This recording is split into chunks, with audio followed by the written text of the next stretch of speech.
As you can see, we're being asked to find the location and value of the absolute max and min of x squared y on the unit disk. That's a set of all points where x squared plus y squared is less than or equal to 1. And I'm specifying to use the method of Lagrange multipliers on the boundary. Now, this is a problem that I did the 14-7 way on a handout. So because these problems are so time-consuming, I could only fit in a couple of examples on the videos, but I did create a handout where we worked through this problem. There, rather than using Lagrange multipliers on the boundary, I parameterized the boundary. If we've got the unit disk, the boundary curve would be the unit circle, but then we've also got the interior of that. Because that boundary is one-dimensional, we have the option of parameterizing it, which is what we learned to do in 14-7. But because that boundary is a level curve for a different function of two variables, we also have the option of Lagrange multipliers. So I just want to work through it that way in this problem. Okay. Another thing I want to point out, though, is that this whole region I can't use Lagrange multipliers for. I can only use Lagrange multipliers for the boundary.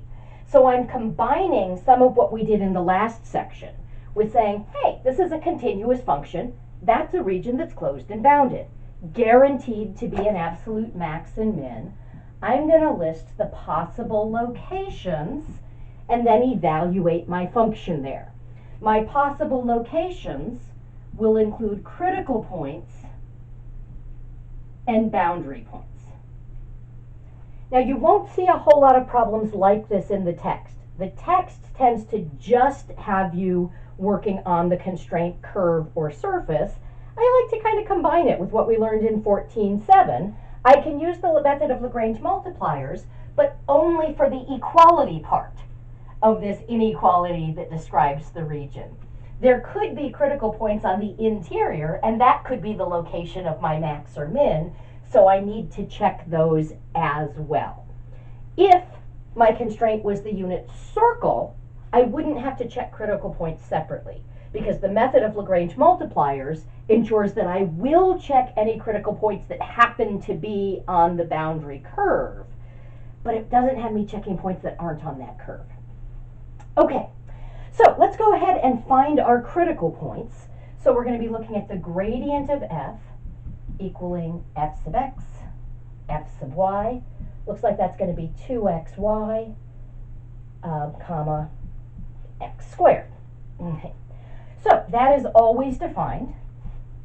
The gradient of f will equal 0 if 2xy equals 0 and x squared equals 0. Now, if 2xy is 0, then either x is 0 or y is 0. But x squared has to be 0. So x has to be 0. Okay.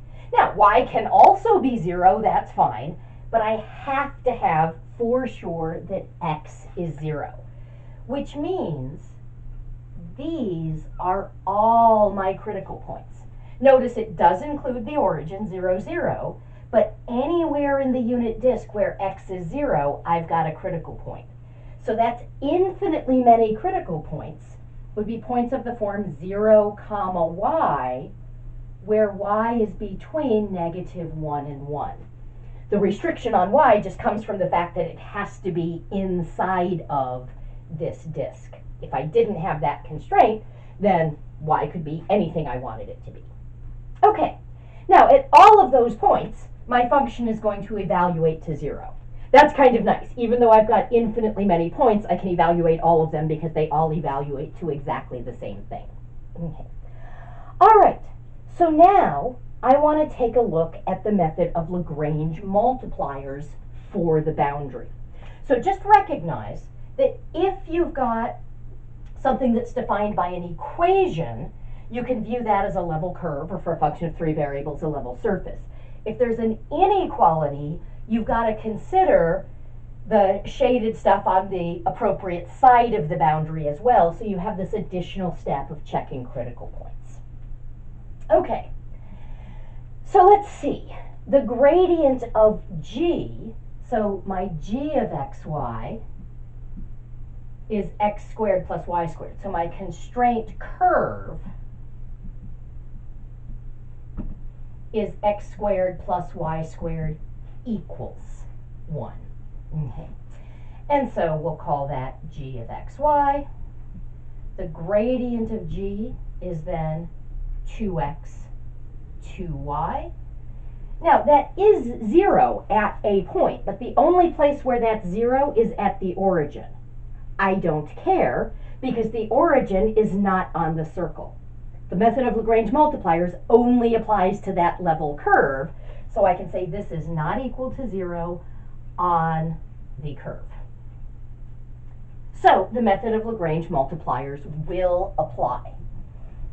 So, what Lagrange multipliers says is that I'm looking for a place where the gradient of f is lambda times the gradient of g. Now, that's going to mean that 2xy comma x squared is lambda times 2x, 2y. And what I'm going to do is I'm going to get to a system of equations. Notice if I do this scalar multiplication, that's just lambda times 2x, comma, lambda times 2y. Okay. So I want to try to get to a system of equations. So the first components have to be equal. So that would mean that 2xy has to equal lambda times 2x. Oops, I want a lambda here. The second components need to be equal.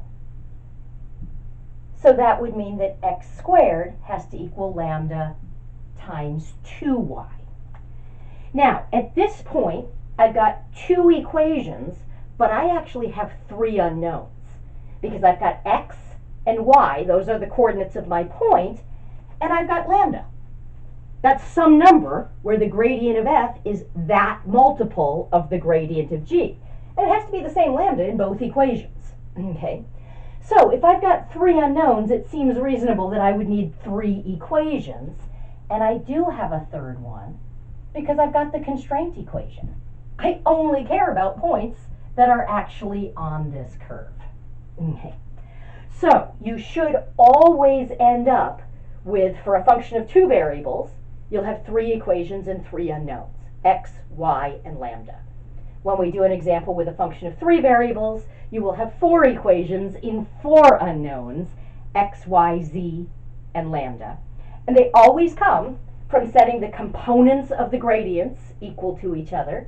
Well, one equal to lambda times the other. And then your constraint equation is the last equation. Okay. Now, I need to work out these equations, so just for easy reference, I'm going to number them.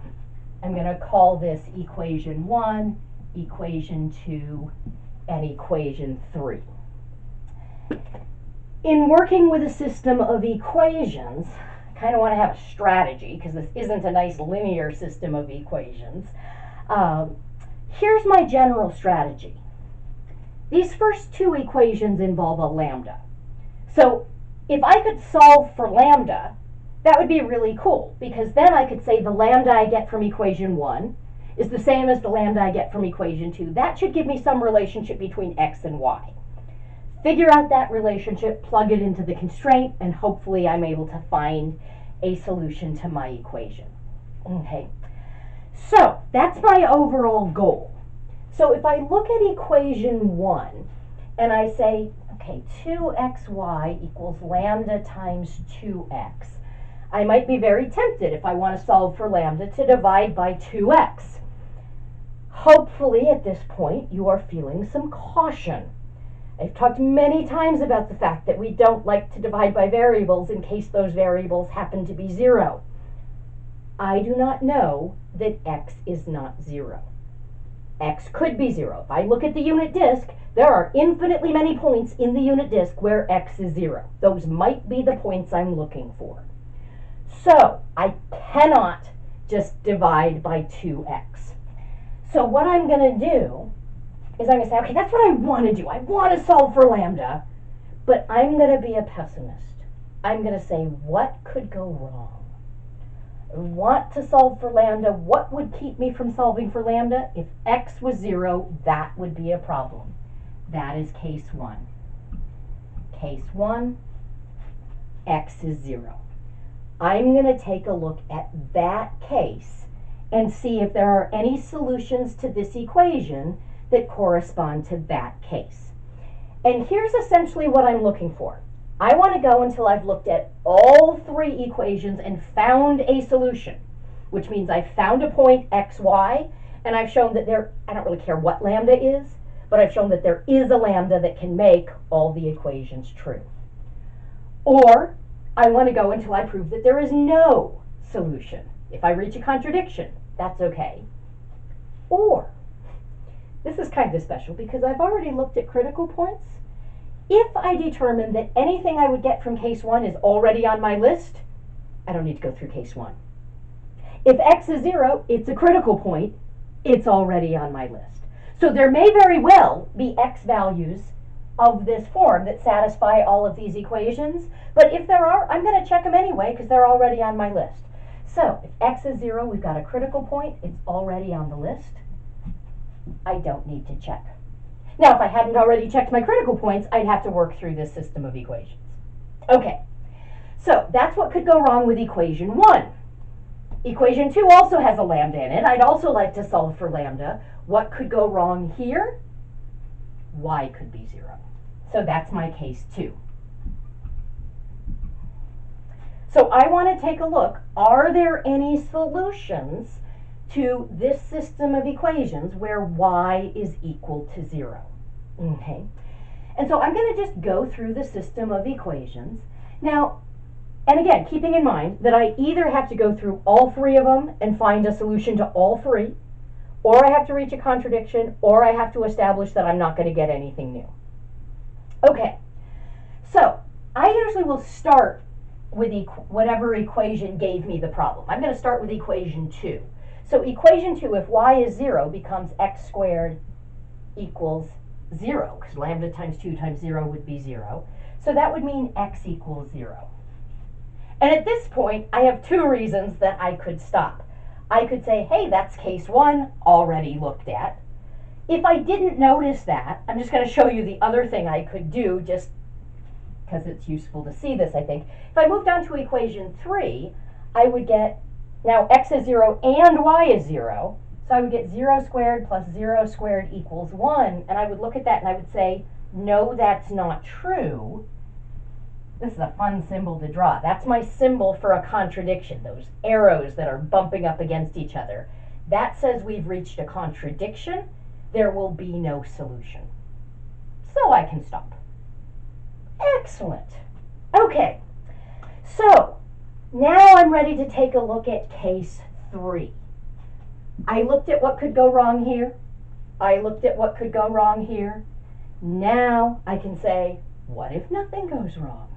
So case 3 will be x isn't 0 and y isn't 0. So this could go wrong, that could go wrong, or nothing could go wrong. Okay, that's going to cover all of my cases. We've been going in this video for quite a while, so I'm going to stop this video here and resume with case 3 in the next video.